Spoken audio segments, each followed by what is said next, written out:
only going to work out with the Suns and the Lakers. I just don't understand. He's trying to distance himself from his father, saying he wants to be his own player, but at the same time is only working out for teams, one of which his father plays for, and the other one is come. I don't. What and the Suns are making a big play for LeBron. I just don't get it. Not the Warriors. Oh, I get it. Not the Warriors. It's a manipulation thing. Not the Warriors. And then Klay Thompson free agency. There's been no movement on that front when it comes to the Golden State Warriors. As Anthony Slater from The Athletic, our good friend, 95.7 The Game Insider, there remains a realistic chance that these are the fading days of his 13-year run with the organization.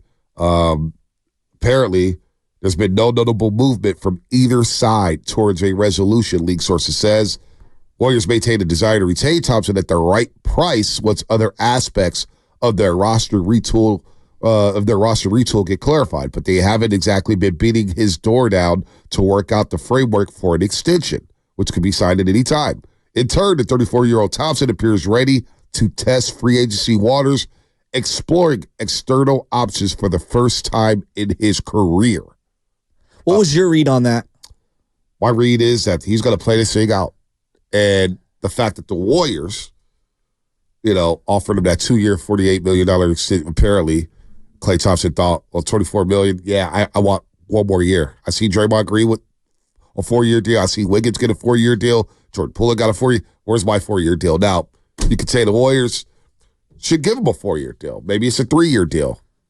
I get it. I get why Klay Thompson wants long-term stability. I get why the Warriors wouldn't give him 4 years. I understand it completely. However, it's another domino. So Bob Myers has already walked. Bob Myers is gone. Mike Brown's gone. Livingston's gone. Iguodala's retired. Now the next domino is Klay Thompson. You think it's years, not? I think it's years. Not the amount per year. Years. Okay. I believe it's years. Okay, I think Klay would be cool with 24, 25. I still think somebody may offer him $30 million on the open market once everything once the dust settles and somebody whiffs on a big-time free agent. But I think it's years. I think he wants like 3-4 years. He wants a long-term stability instead of a 2-year deal or a 1-and-1 with the player. You know what I'm saying? So I do believe it's the years, and I think it's a realistic expectation, a realistic thing that we may see Klay Thompson play his last game.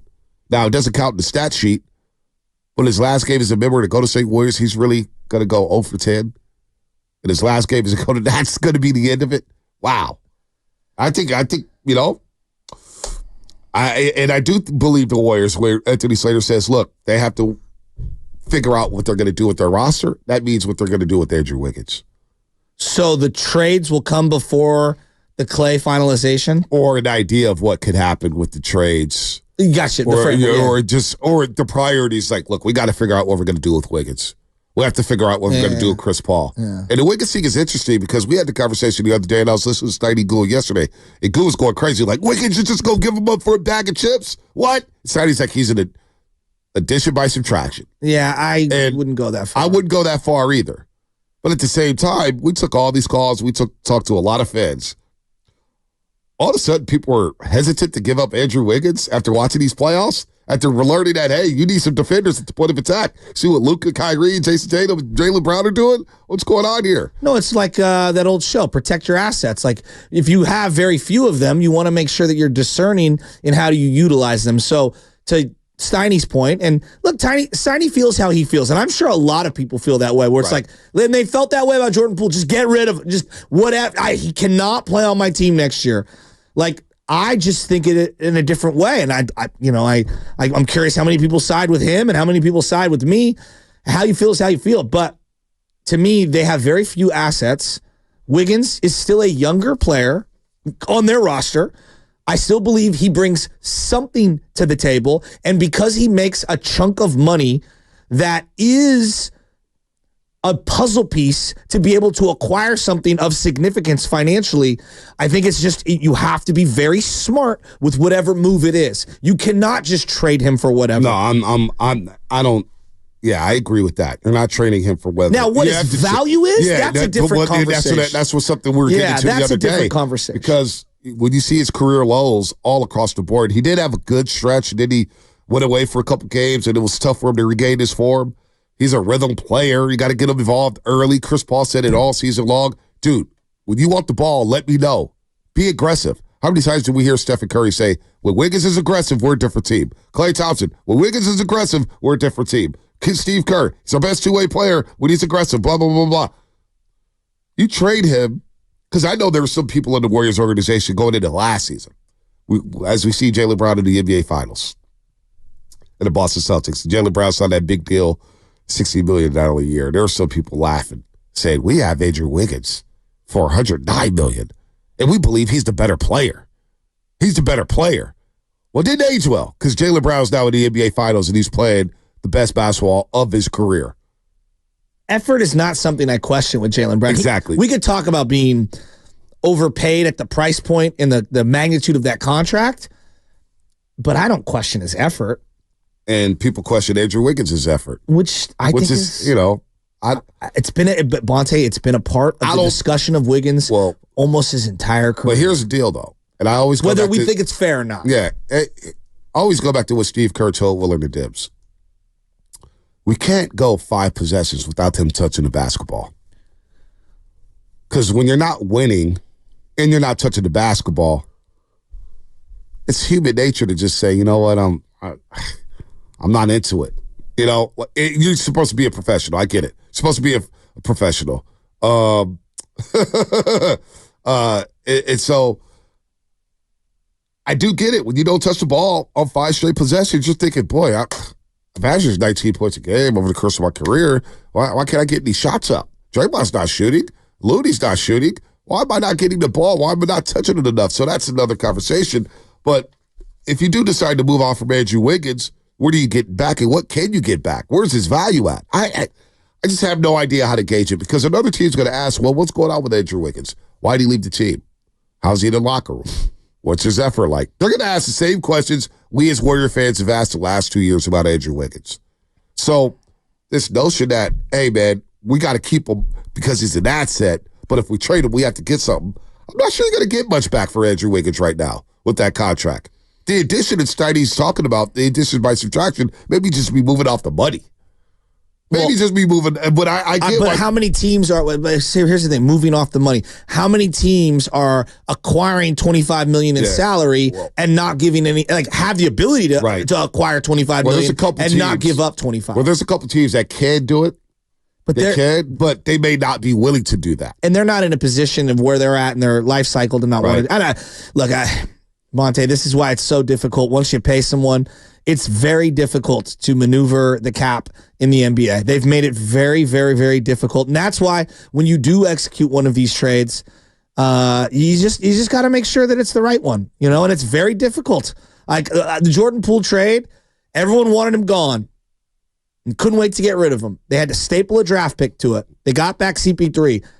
I don't even think they're going to bring CP3's money back into the fold. It feels like they're just going to let that kind of go. Team option. So now it turns into 1 year later, you got 1 year of CP3, you gave up a pick, and you gave up a 23-year-old player who was making $28 million. That fits in a lot of other trades. And you know, you look at what Jordan Poole did those last 6 weeks. Boy, he got his game right. He ended the season on a high note. He got his game right.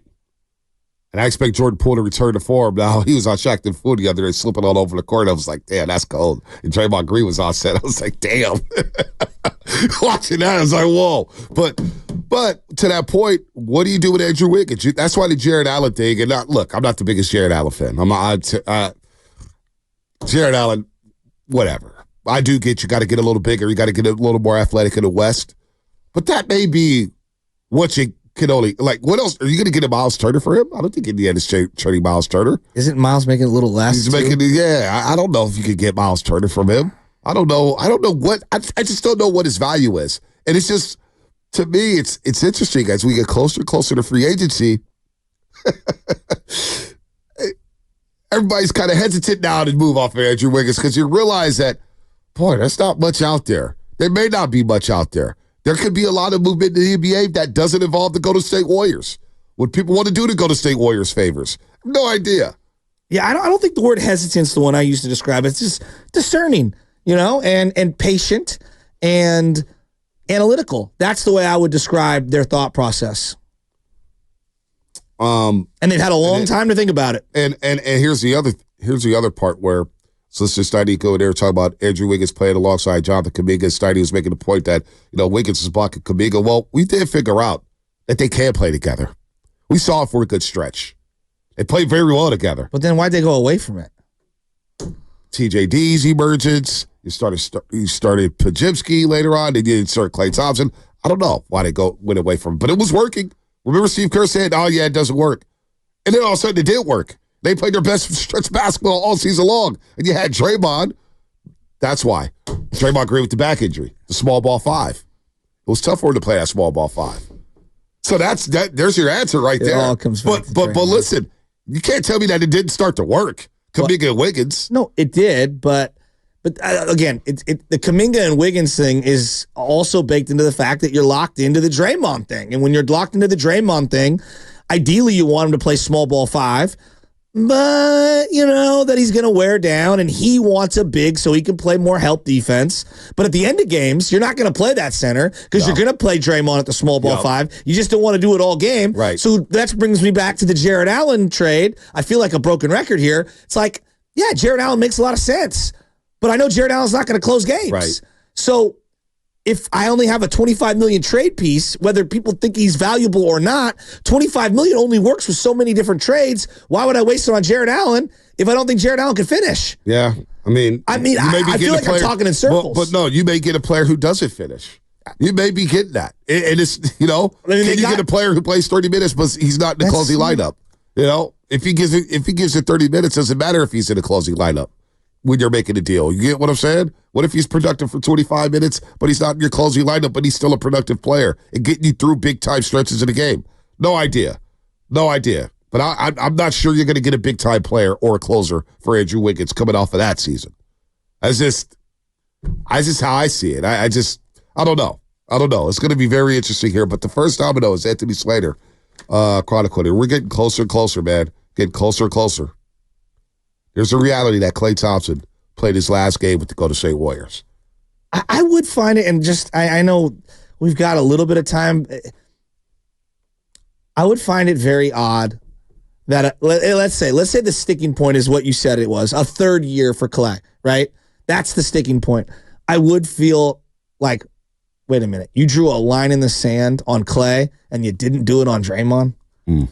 Like that, just for me, like I would be like, I want to know why. Like, why are you viewing the two differently? Like, why would you draw such a hard line on Klay and not Draymond? I just want to know what their reasoning would be on that. Wouldn't you think like that?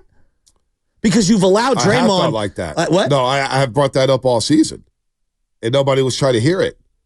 But when you're Klay Thompson and you see what's going on around you, and you've been a trusted agent for so many years and a 4-time champ, and you're going to have your jersey hung up in the rafters, and you get off for 2 years after watching Draymond get 3 in a player option and Wiggins get 3 in a player option. Yeah. As an ego, we talk about egos the other day, and people, I mentioned this all season long. Well, the years didn't match up. The hierarchy is what not even ego. But just a year. You gave this guy 3 years in a player option. I'm getting 2 years, that's it. 2 years for 48. I've been durable. I played the most games on the Golden State Warriors last season. I'm playing minutes. Now, it may not all be productive, and there's some bad stretches for Klay Thompson, but there's also some good stretches. And there's a lot of players out there who would die to score 18 points a game while shooting 37-38% from 3. For some reason, we look down at that. I don't know why. Maybe it's because of Steph and Klay. They've spoiled us. But look around the league. How many guys are averaging 18 and shooting 37-38 from 3? I think he was in the top 30 or 40 when it comes to that. But I guess the bigger question is this. Like, both guys have presented some issues internally and externally for the team. Draymond is very obvious. And Klay Thompson, like, they've had to have meetings with them regarding shot selection. They're different things. Who's had the better last 2 years? Draymond or Klay? On the court? Just overall. Well, it feels like Klay Thompson. I mean, Klay 2 seasons ago led the league in made threes, and he shot 41% from 3. But, according to some people, it's a terrible season. It was awful. Okay, whatever. I guess. And then this year, he played more games. Draymond was suspended for 17, 18. Now, Draymond's impact on the court is undeniable. But you say overall, I mean, you tell me. I think they're pretty close. It's definitely close. I think they're pretty close. It's close. I think we're splitting hairs, quite frankly. And so, but I guess the point that I'm trying to make is, because we're splitting hairs, if I was Klay, I'd be like, really, the sticking point for me is a third year, and you're out here giving Draymond a 4-year before me? Like, I think I do see his point of view now. Right. Now, I've come around on it, I guess is what I'm saying. Well, Dre is definitely valuable on this basketball team. It's undeniable what he does. But he also brings a lot. Team. But there's a lot that's happened with Draymond Green. There's a lot. Well, and then there's the schematical issues, which we've been kind of diagnosing, where his positional spot on the team changes things for the threes, changes things for your 5, and how you make up your team. Yep. We always talk about his versatility is extremely important. It is, but it also kind of limits how you can construct the roster around. Like, it gives and it takes. So I don't know. And the team, we also heard after the playoffs, hey, man, they need more shooting. They need more shooting. Oh, you're getting, one of the best shooters in the league is a free agent. So how do you replace that shooting when everybody in the league is looking for shooting? Warriors are in a tough spot. Tough spot. But, if you can hang around, maybe you pull a Dallas Mavericks. You could pull a Dallas Mavericks where you're the 8th seed, and at the deadline, you make a trade for Daniel Gafford, and you snatch P.J. Washington from the abyss in Charlotte, North Carolina, and all of a sudden they're going to the NBA Finals. Do you see any scenario where Klay Thompson signs a 2-year deal anywhere? Even if it's, in the hypothetical, he may want two. He may want 2 in a player option. But if it's 2-year, $80 million, you're getting $40 a year. It's hard to say no to. Because your hypothesis, and again, we're just talking, but is like it's on the years, right? And I'm just, if the money was relatively close, I think he's staying. But if they blow him away with a 2-year deal, I think he's out the door. I don't know. I know one thing I think we could all agree on. It feels like respect matters a lot to Klay. Yeah, I think one thing too, it is a huge thing. Respect is a huge thing. Huge. For him in particular, yeah. I think for all these players. Okay. But in this situation, definitely I think Klay. But no, I think a lot of players would think like Klay was like, hold on, man. I came back from 2 major surgeries, helped you guys win a championship. The biggest problem we have is my body language and me shooting too much. Which is something I can rectify. Hey, just scale it back a little bit. Just really quick, you guys are talking about the respect factor there. Like, how do you think when Klay hits free agency, how do you think that's going to hit him if, like, all these names are flying off the board, but he's still left unsigned a couple days into free agency? No, he realizes that he's not the top dog. I mean, he won't be the biggest fish. I went to the top 10. ESPN had a top 10 free agents. Right. They had Gary Payton the second. Yeah, higher than Klay. I couldn't believe that. That was. I guess that's price point. Yeah, maybe price point because that's absurd to me. Absurd to you? That's absurd to anyone who's paying attention. But the big fish the Paul Georges will get picked up first. Paul George. Klay was out of the top 15. Right? Yeah, that's crazy. When you look at that list, that's crazy. But I also think Tobias Harris. But honestly, B, I'm going to be real. Like, I think that also speaks to Klay's particular. Why it's tricky, because he's very sensitive. He wants to feel the respect. Yep. And he wants to feel the love financially, years-wise, in terms of security. I think it's a little trickier. It is tricky. But big fish will fly off the board before Klay. They will. That's a fact. Malik Monk is probably going to go first. But what happens on that second and third day? And the team whiffs. Whoo! Somebody's going to pick him up. But I will say this. I'm not going into the season. You can't run this thing back. That's one thing for sure. I think we could all agree there with the Golden State Warriors. You cannot run this thing back. The nostalgia tour, I don't think will fly well with these fans. I just don't think that's what Joe Lacob's going to do. You're talking all about George Steinbrenner. I have a hard time thinking that our version of George Steinbrenner, much more dialed back in terms of the shenanigans. Joe Lacob, I'm talking aggressive winner. I don't see any scenario where he thinks that's good business. It could be good business, but it may not result in the wins.